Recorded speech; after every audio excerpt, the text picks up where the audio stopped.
북한이 갑작스레 남북 고위급 회담을 무기한 연기한 데 대해 여야는 상반된 반응을 보였습니다. 민주당은 인내심을 갖고 지혜를 모아야 한다고 했지만 자유한국당 등 야당은 완전한 비핵화까지 갈 길이 멀다며 우려를 표했습니다. 네, 취재 기자 연결합니다. 최덕재 기자.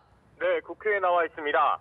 최근 북한이 남북 고위급 회담 연기를 통보한 데 이어 북미 정상회담 재검토 가능성까지 내비친 데 대해 민주당은 일일비해선 안 된다고 밝혔습니다.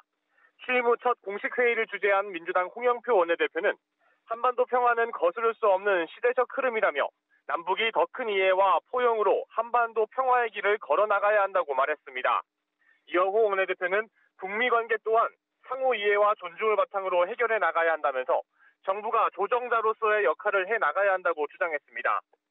자유한국당은 지난 남북 정상회담이 한반도 긴장을 완화한 점에서 의미가 있다고 평가하면서도 아직 완전한 북핵 폐기까지는 갈 길이 멀다고 했습니다.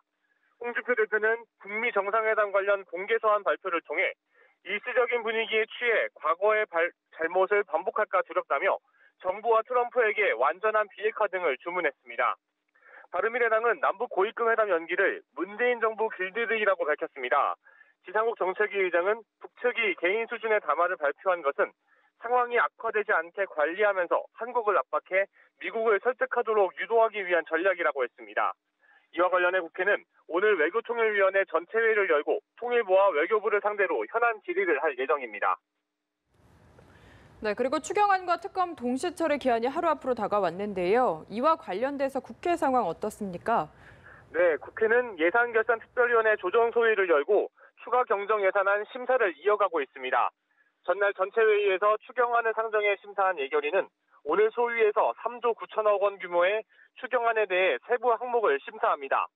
기획재정위원회도 전체 회의를 열고 추경안에 대한 예비 심사를 마무리할 예정입니다. 특검 법안을 둘러싸고는 여야 간 진통이 계속되고 있는데요. 여야는 특검 규모 부분에 있어 이견을 좁히지 못하고 있습니다.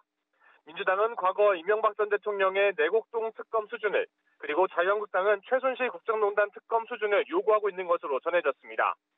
이처럼 여야가 쟁점 법안 등에서 접점을 찾지 못하는 데 대해 민주당 홍영표 원내대표는 민생입법협의체를 구성해서 각 당 지도부 차원에서 논의를 이어가자고 제안하기도 했습니다.